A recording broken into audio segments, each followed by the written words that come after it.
खुलुमबाय गोजोन फुंबिलिनि गासैबो बड'लेण्ड बुब्लिनि अनसायगिरिफोरखौ बरायग्रोबाय।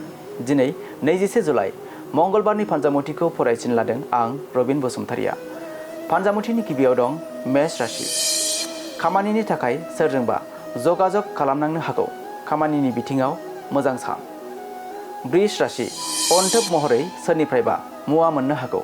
गोसोखौ गोग्गानाय मोनगोन। मिथुन राशि।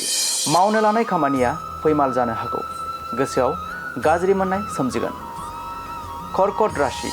लामा हान्थिनायाव बहाबाफोर सौदावनो हागौ। सांग्राङै हान्थिनांगोन। सिंह राशि। खामानि मावनो गोहो बोलो मोनगोन। देहाखौ गोख्रों मोनगोन।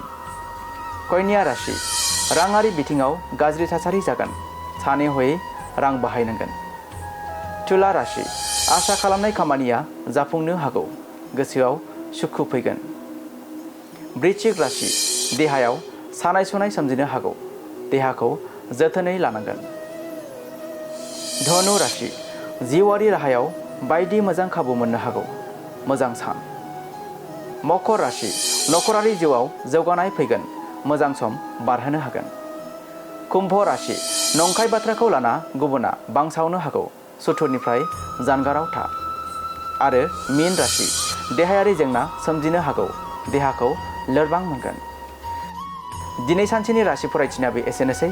आसा खालामो नोंथांनि दिनैनि साना मोजाङै मोजां थांगोन। बेखौ बड'लेण्ड बुब्लि नखरनिफ्राय मिजिंथिबाय। गोजोन्थों।